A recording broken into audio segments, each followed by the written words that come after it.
Welcome in to the Inquirer podcast. It is now Saturday morning, so welcome in. It's after midnight here at Fiserv Forum in Milwaukee, where that's the Illini we've been waiting for, and we've seen a little bit here late in the season, and this is the team Brad Underwood thought he built as they take care of business. 86-73 win over Xavier in their first-round NCAA tournament game for the fourth time in the last 5 years. Illinois gets to the round of 32, setting up a Sunday evening matchup against number 3 seed Kentucky. But Derek, there was a lot to like about this one. So we're going to do, I'll give the shout out, the Hogan Johns thing of likes and dislikes after a win. Not a lot to dislike about this one, Derek. Just initial thoughts about this, because this is the high ceiling team Brad has talked about. This was the version of Illinois that everyone gets excited about that does have the ability to make a run in March. Absolutely. And a lot of Illini fans in the building to see that show, to see what the vision was for Brad Underwood and his company going into this year, and to have different guys just have moments within the game of kind of taking over. I mean, KJ in the first half had a really good stretch of getting downhill and making his impact felt on the game, and made some really good passes and deliveries as well. Obviously, in the second half, Will Riley, I don't want to steal all of our likes and dislikes here, but just the fact of you have multiple pieces, which we know the talent of this team, especially offensively, the versatility to go in different directions and to watch that play itself out. I just felt like Sean Miller was trying to do different things in the second half and trying to, plug some holes to stop the water from pouring onto his boat. He couldn't cover it all. So that was great to see against a really good coach and a veteran team in Xavier that's been playing really well. And Illinois was just too much. So that was a lot of fun with the fans in the building, with all the different things that were working for Illinois. And, man, we'll get into it, but the opportunity to make back-to-back second weekends is no small deal. And that's very much on the table now as you look towards Kentucky. Well, I'll start off our likes, Derek. I liked this matchup, right? I told you that because I thought Illinois was talented. They were bigger, they were longer, all those things. So I liked Illinois' talent coming in there, but I liked that they threw the first punch. That's what this all came down to for me, was who threw the first punch. And Illinois comes out, that 7-0 run. They get a 21-7 or 21-14 lead early, and it gets Xavier on their heels. And they did it on both ends. I thought KJ, we'll get into, was really aggressive. Tomislav, Ivisic, like that European connection really started off the Illini well. Kylan then shut off the water of Ryan Conwell early, got that first three of the first possession, and that was it. That was the only three Conwell hit the entire game. And I thought Ivisic was tougher than Zach Fremantle, the guy who's older than him, who's played a lot more college basketball, and obviously his size. So I just love, Derek, that they came out ready. This team was March ready against a Xavier team that's basically been playing for its life for a month. Like, that was the question mark. And to see that was so encouraging. I thought from the first 5 minutes to 10 minutes, I thought Illinois was going to win this game. I never really had any doubt after I saw them come out that way, because when they come out like that, the aggressor, the talent shines through, the confidence shines through, and they're tough to beat. Absolutely. Yeah, and Brad Underwood just expressed kind of a cool composure about him going into this game, that, hey, we're gonna fight. We're gonna have what we didn't ultimately there against Maryland. And to his credit, he had this team ready to go and had them in a good mindset as far as the urgency, the effort, the toughness that you got to be able to play with, and that played out from the very beginning ultimately. So I agree with all that. And to lead into the next thing that I like the fact that Sean Miller drew up a nice play for Ryan Conwell to get him some space on that first three, and he barely had any breathing room the rest of the game. I thought Kylan Boswell locking in on that matchup, a guy that scored 38 points in the Big East tournament against Marquette, and Texas did a good job of not giving him a whole lot of looks. That team went off from three, and Conwell wasn't one of those guys, only made one in that game as well. But just that he was not comfortable. He was not even seeing openings going to the lane. I thought Illinois had a good ability to kind of show him some help with size, waiting for him at the rim, and Kylan obviously just cutting off driving lanes and everything like that. Even for a moment, I know that DGL only played a minute, and whenever Kylan wasn't on the court, other guys, for other shooters too, were doing a pretty good job outside of, a couple maybe by Dante Maddox that he got up there. But I loved Kylan, and it's a guy, and I'll be writing about him. It's a guy that I asked Brad after Duke, Brad, where do you look first in this locker room? And he's confidently and quickly said Kylan Boswell. And man, the response, 7 straight games of double figures for a guy that had a rep, and it wasn't just something made up. He faded for Arizona last year. He faded late down the stretch outside of their first round game against Long Beach State. Somebody that really struggled and really was invisible too much. Man, that's flipping that on a dime here for Illinois down the stretch of this season, and he's been so paramount to this turnaround and this surge late for Illinois and what they can do going forward too. All right, I loved that Kasparas Jakucionis was vintage Kasparas Jakucionis. I'm going to be honest with you. I looked at Danny Matei, who's the SID along with Derek Burson before the game, and I was sitting there, I'd love to write a Kasparas Jakucionis bounces back, and in his first March moment, looks like the lottery pick. And he did. Sure, he had a couple turnovers. Illinois got sloppy there to let Xavier hang around there a little bit, Derek, but he finished 1 rebound short of a triple-double, 16 points, 10 rebounds, 10 assists, 9 rebounds, excuse me. And I heard Stan Van Gundy was raving about him on the broadcast. Your brother had texted you that during the game. So it was great to see that because we had seen that for so long. And just because he had some bad games here, I didn't think it was gone. And I thought he really helped set a tone too. And he got to the free throw line 9 times, Derek. When he is that, Kasparas Jakucionis getting to the rim, and obviously going against a team that's a little smaller, he could do it. But I thought he was just controlled. I thought he was aggressive.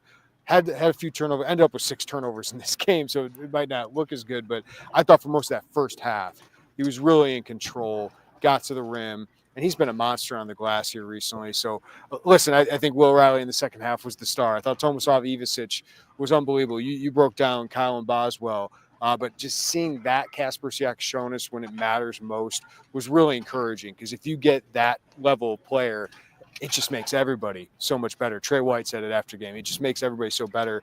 And Kylan told me after the game, when he's not in his head, when he's just playing free, Kasparas is the best player on the team. And I totally agree with it. And he's a kid who's really hard on himself. He told me that's what's gotten him here to this point. But you kind of just got to play free. And Brad said he was this entire week. He's been great in practice and that he was actually busting his balls. So Brad told me after this. So that's good. I like that he doesn't have the weight of the world on him because when he is playing free, I know it can lead to some turnovers, but man, he was great tonight, especially in that first half. Yeah, and still got 18 years old, loads of talent. Still, obviously, growth that needs to happen, but he's got a bright future. But we've seen it. We've seen it at a number of points this year for a good chunk of 2.5 months. He didn't look like a freshman, and tonight did a great job. I just love the aggression. I love where, he could have gotten a situation where he knows he's not playing his best. He had 12 total turnovers in 2 games of the Big Ten tournament. Maybe he's hesitant. Maybe he's passive and just not really, in a rhythm or ready to go out there and impact the game like that. And he was. He just went right after it. And how about, the play to try to save the ball out of bounds there in the second half and smacks his face. I did ask him after the game, I was like, you good after that? He's like, yeah, I'm good. But this is what this time of year is about. And that kind of shows you who he is. He's a selfless guy. He's a team guy. And he cares. He cares. He wants to win. He wants to win really, really badly. So I love that about him. I mean, how could you not like Will Riley in the second half? The fact that this guy flamethrower, unbelievable. And I've told the story before about seeing him in Indianapolis at an AAU tournament at the EYBL, and just kind of marveling, leaning back in your seat and just marveling at the shots that he's hitting, and that he can do that less than a year later in a tournament game. I know it's not 38 points or whatever ridiculous it was that night, but I mean, he had a couple heat checks that went down, made one from the logo late, and he's a special talent. I'll never forget Orlando Antigua tells me, I'm going to go watch this kid from Canada. I had no idea who the heck he was talking about. He didn't give me a name. I had no idea. And ultimately I wander over later, and that's who he was seeing. And man, what a difference maker that addition was in May to add to this team. And he's been sensational the last 6 weeks or so. It looks like a bona fide first-round draft pick.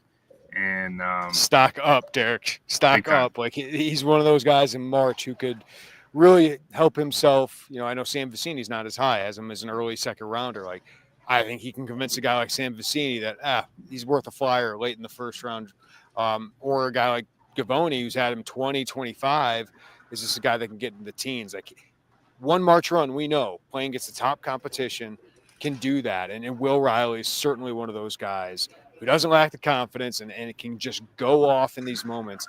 18 points in the second half tonight, 22 on the game to lead his team, 8 of 12 from the floor, 3 of 4 from three. Man, he is peaking at the exact right time for this team. Yeah, he really is. And somebody that just seems to control a lot.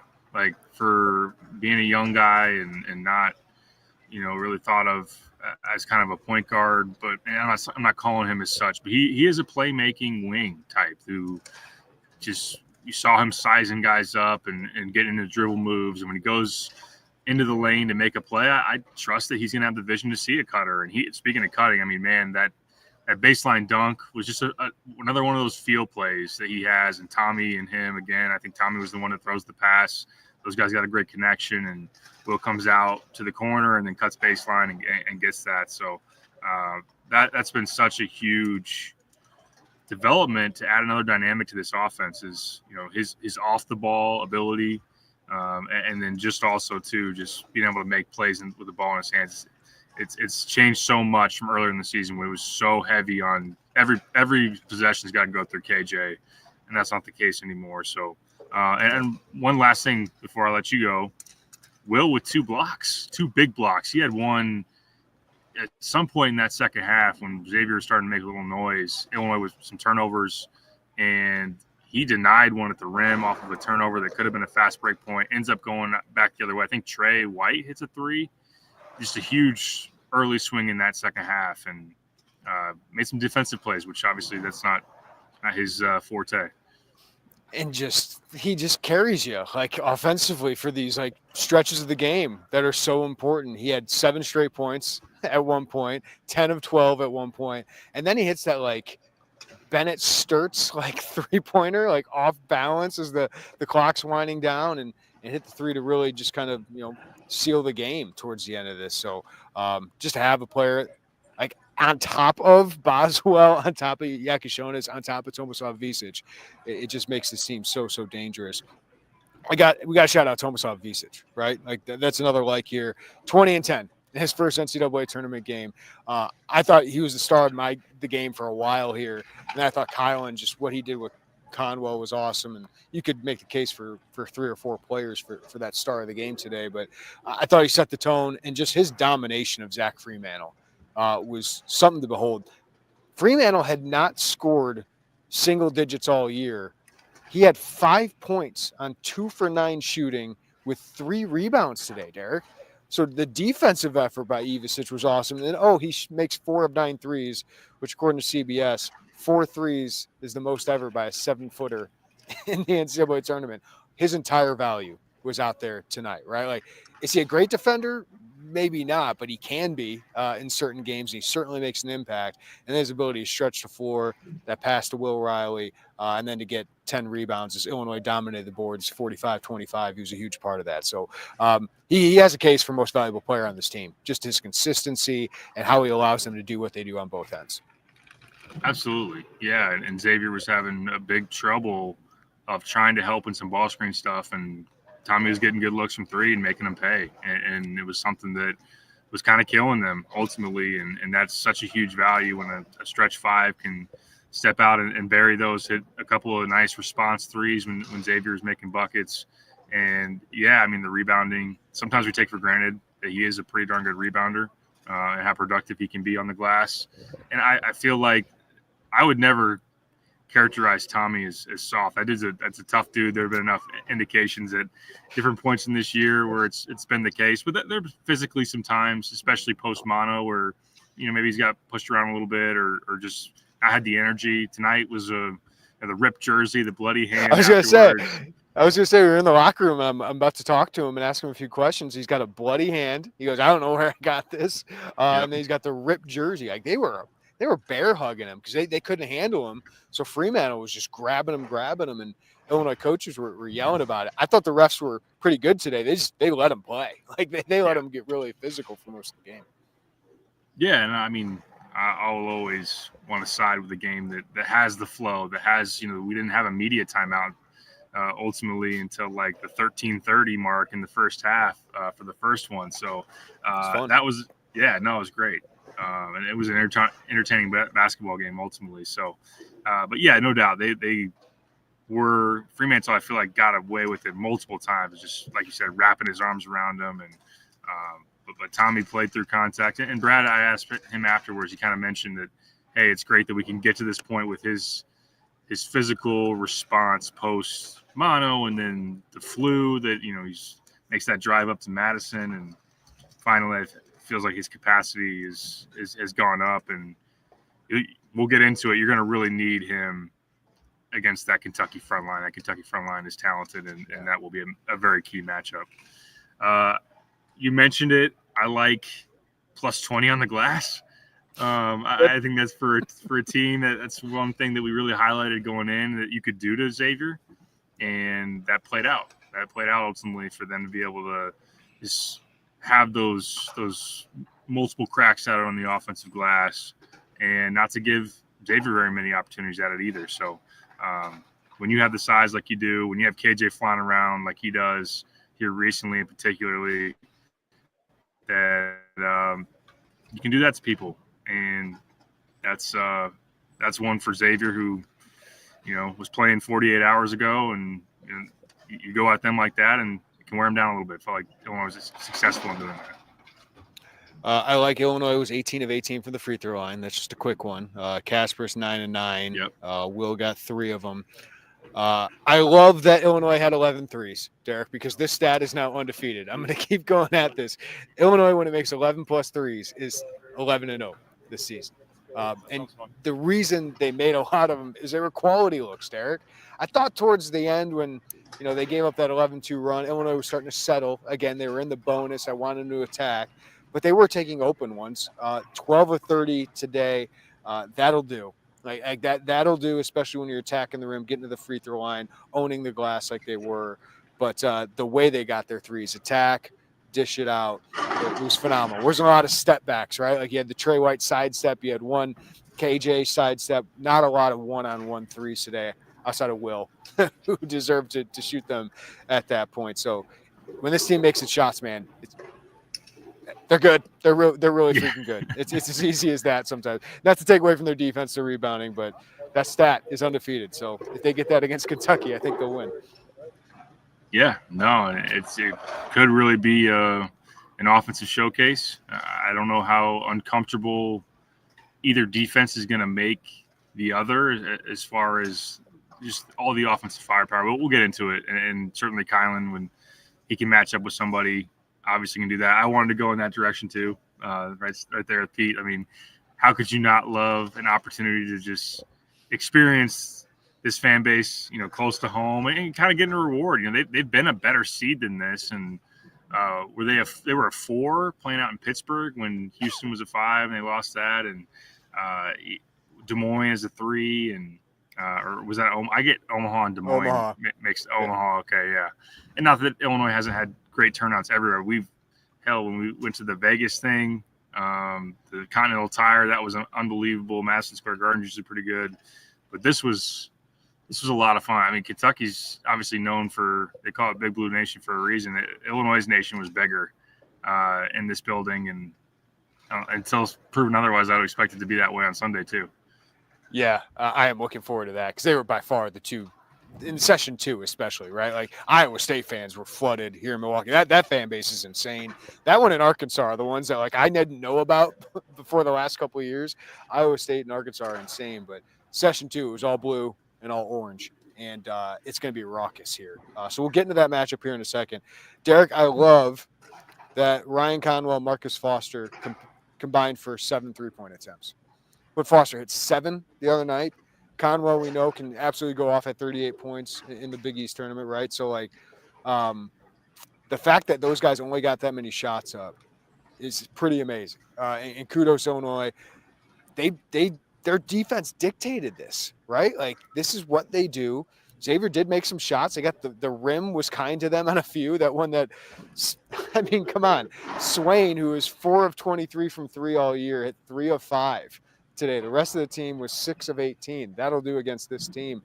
So I just thought they did a great job of making them, forcing them those tough twos, forcing them into Tomislav, forcing them in even to Ben or Morez Johnson just to contest that. And Will, like you said, that length was really, really bothering them. And they shot 41% from 2. Illinois' defense, it's built on that, forcing their tough twos. And they did that against a Xavier team that's smaller than them. So it really, really worked out. I love that they dictated their defensive game plan on a really good offensive team. Yeah, it's a team that's been shooting 41% from 3 since the start of February. And we've said it time and again, DNA of Brad Underwood defenses a lot of times taking the 3 ball away, and they were able to really limit looks, especially when you kept them out of transition. When Illinois' offense wasn't really hurting them and letting Xavier get out and go the other way, I mean, Illinois clamped down pretty darn well outside of really the first stretch where both teams were scoring pretty free and easy. And Illinois got beat downhill a couple of times, but outside of that, they were a tough defense. They were a defense that was fighting through screens, limiting looks, and this team has a lot of shooters, especially really, really good ones on the perimeter and Xavier, that you got to deal with, and Illinois did. Illinois did for sure. All right, I got one dislike, 14 turnovers, and I think 12 of them came in the last 28 minutes. Really helped Xavier stay in this game for a while. Had some turnovers late in this one where you let a 17-point lead go to a 9-point lead. So gave him some life there.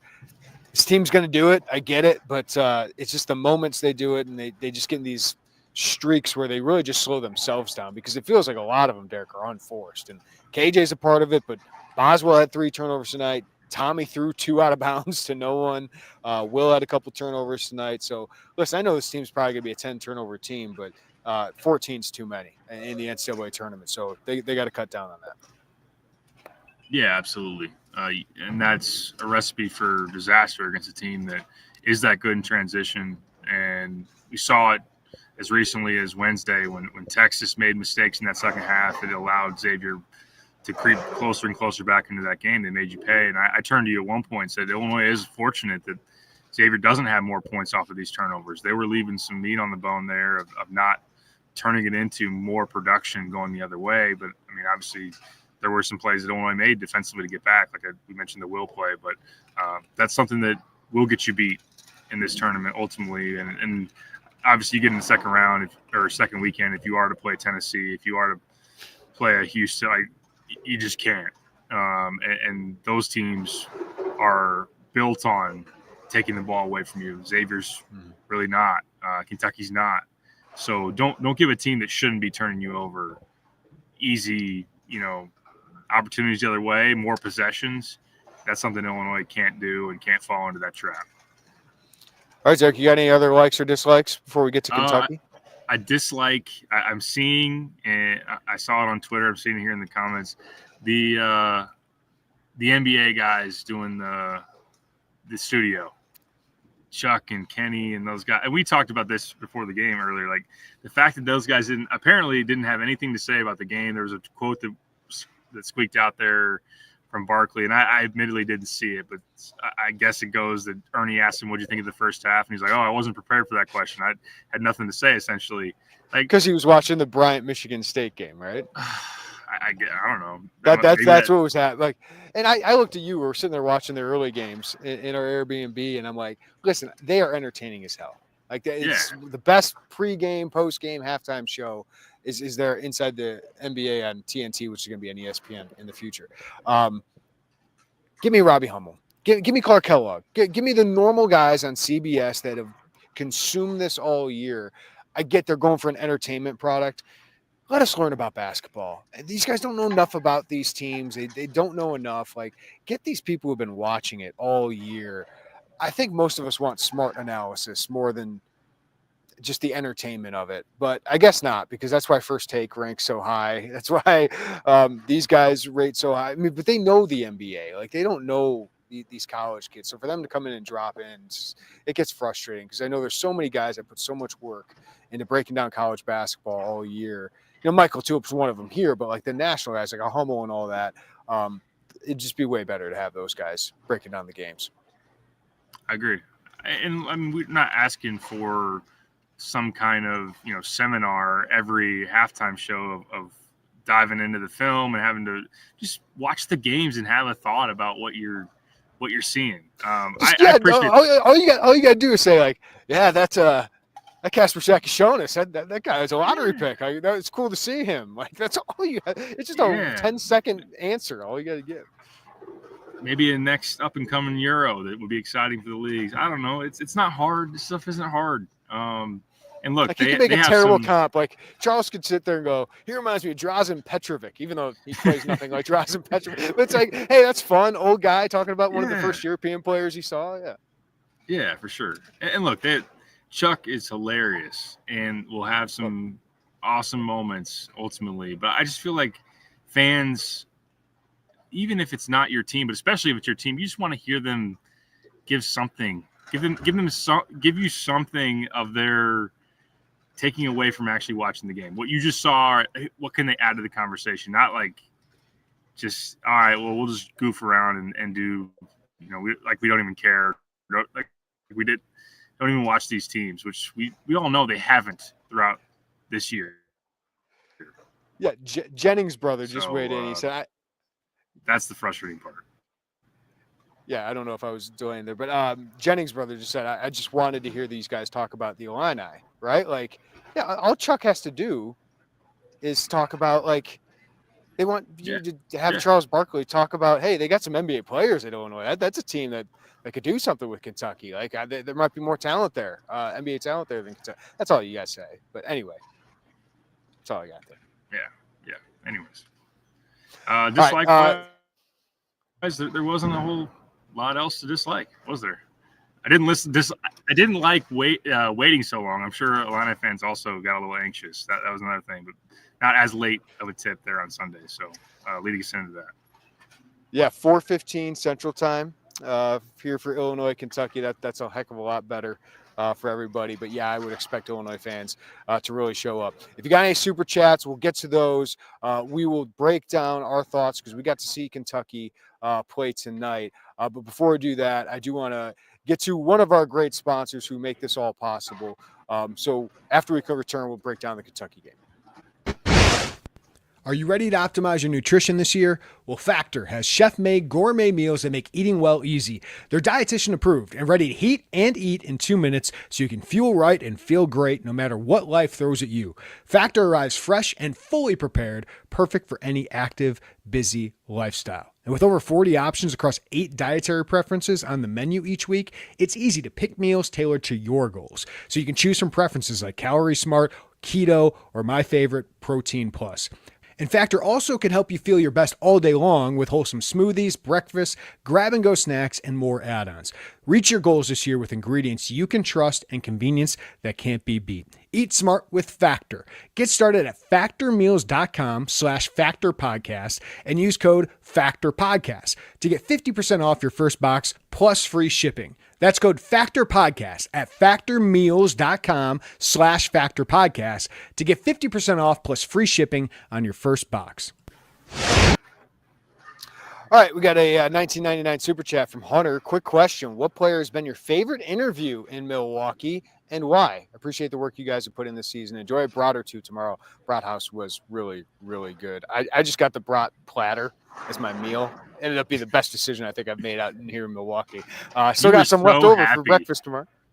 Oh, you were just so happy. Multiple times he was like, oh, this is the best.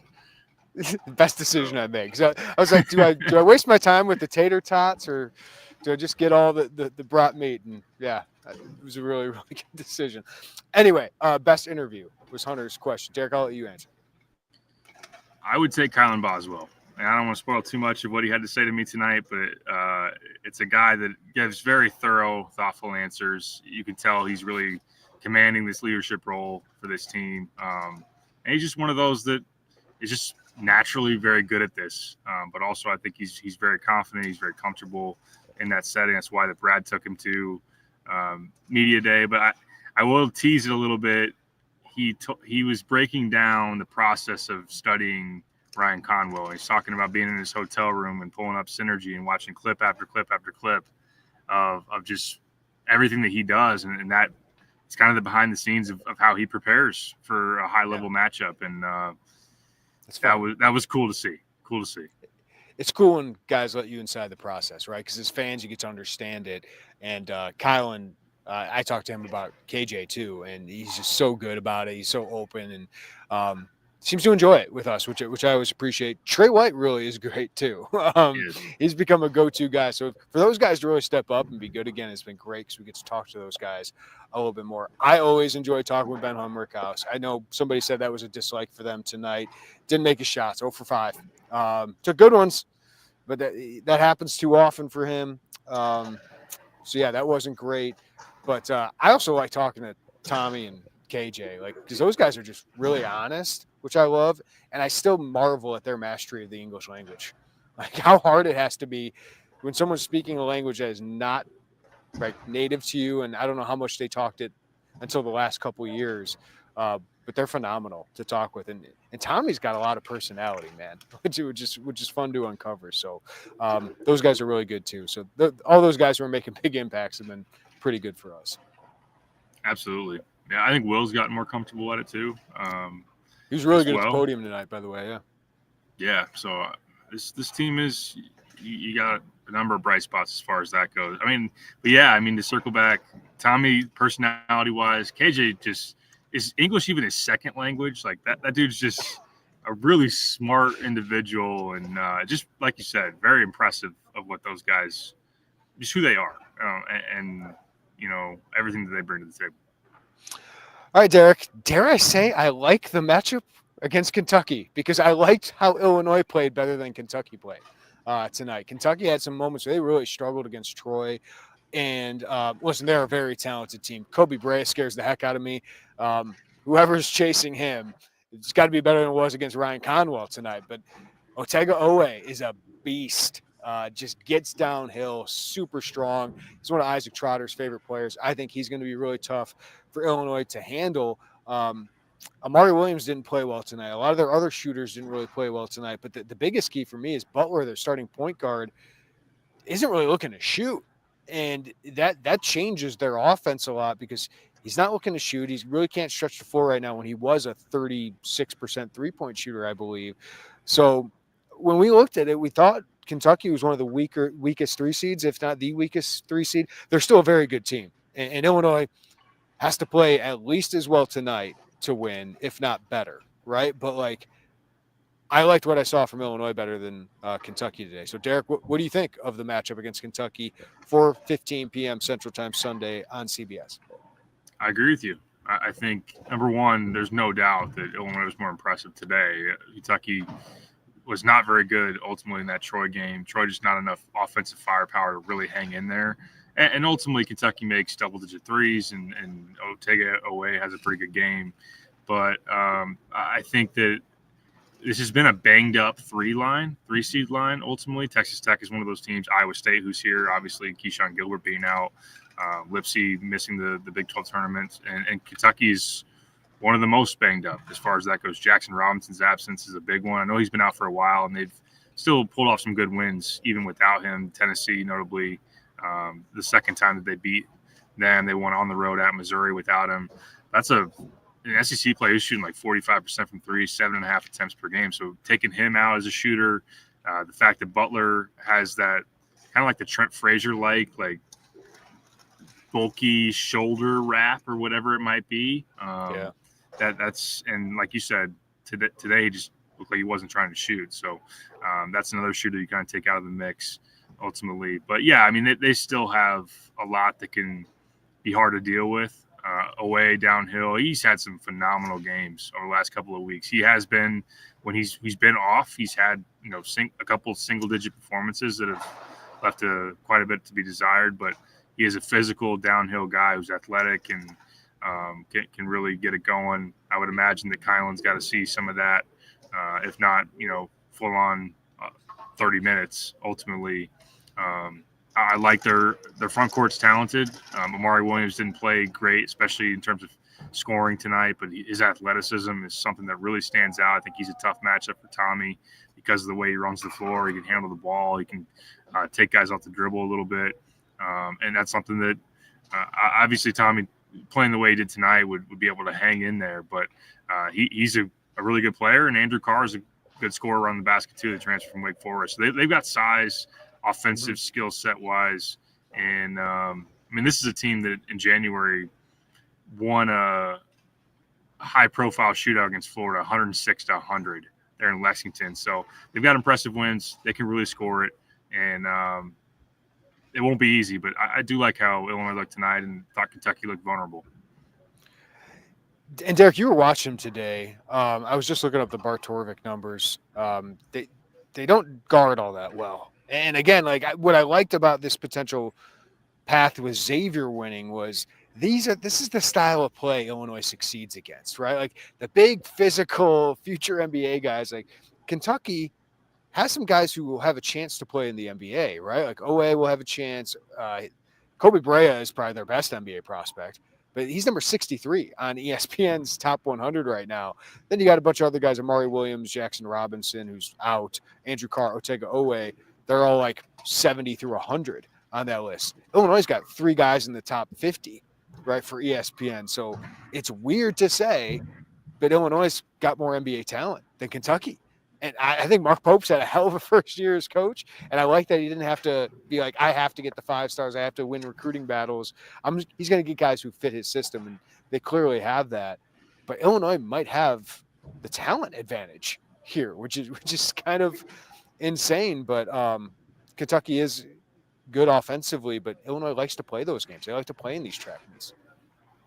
They do, yeah. And it is something that you look at the metrics over the last 6 weeks. Kentucky's in the 300s and 2-point field goal defense. Another team that doesn't have great rim protection.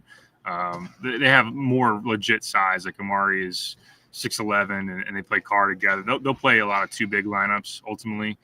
So it will be a little bit harder to go to the basket and not have shots altered and those type of things. But still, it's been something that they've struggled with over the last month and a half. So and also they don't turn you over. I think they're 314th defensive turnover rate on the season.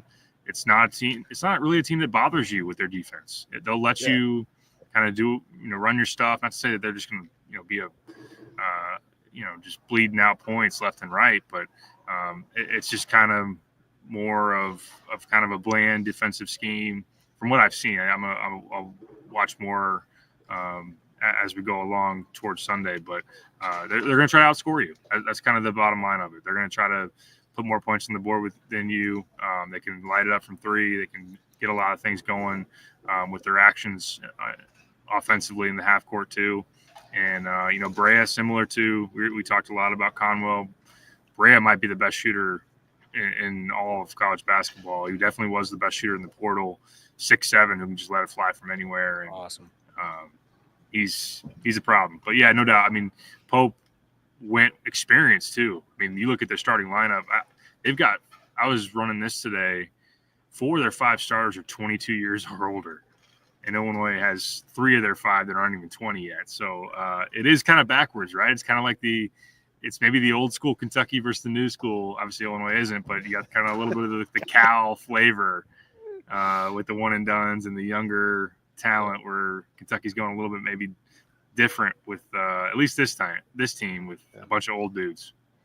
All right, we're wrapping up here because I think they're going to kick us out at some point. But Rick C, $10 super chat. I thought Brad was going to pop his top towards the end of the first half.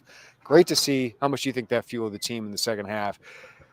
I thought it was more player fueled, man. You had to be ready for this moment. And I asked Will about that, the first time you've played at this stage. And he said, he talked about the veterans. He talked about Kylan and Trey, preparing them for this moment. They talked highly about Ty Rodgers, which I wrote about yesterday, and how he's kind of given his perspective as the guy with the most NCAA tournament experience before today. Kylan Boswell was before, or is today. But, I I got to give credit to those guys for it, but you also got to handle the moment, man. And they came out with aggression, and I thought that was the key to it all, Derek. And it was our biggest question coming in here, because when they are the aggressor, man, you can see the talent overwhelms people. No doubt. Yeah, and I asked Kasparas what changed about Brad, or what was Brad like? Because Brad took he wanted to take all the bullets after Maryland. Said it was my fault for not having them ready. It's on me. Focus your criticisms on me not getting the job done. And KJ kind of said, hey, it was us as players that had to have a different mentality, that had to, be tougher and had to understand that this is a desperate time of the year. You got to play desperate. You got to leave it all out there. So I agree with you. I think it was the players recognizing that, living that out, and kind of having that wake-up call against Maryland. And they let things slip. They're letting things slip late in that first half. I mean, that Kylan 3 was big to give you a little bit of that shot back in the arm. Otherwise, you went from like an 8-point lead down to 2, I think it would have been, if you didn't make that. But go back to the Tommy kind of scene, set a ripped jersey, blood on the hand. I thought I only played tough, and they fought. And but yeah, they followed Brad's lead, and Brad did a good job having them ready. T, thank you for the $10 super chat earlier. Ryan, we appreciate the $19.99 donation for Lakefront Brewery. Got to take Piper there. The cheese curd's phenomenal. Beer, really, really good too. So we plan on doing that. That'll be my second trip there. So we'll probably do that tomorrow. But yeah, it looks like the line from FanDuel. Derek, you want to guess what the line from FanDuel is? I hope you didn't see it in the chat. I think I have seen it. Unless, is it Kentucky -1? Illinois -1.5. What? Wow. Illinois -1.5. Over under. You want to take a chance at that?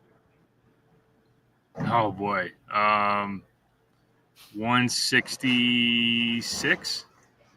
Pretty good, Piper. 169.5. That's a very high number. That is very high. I mean, that's what, 85 points for both teams right there. 80s, so, yeah, man. It sounds right. Sounds like a fun basketball game. Yeah, it does. And I think that's what we're going to get. I can't wait for it. Going to be a phenomenal matchup.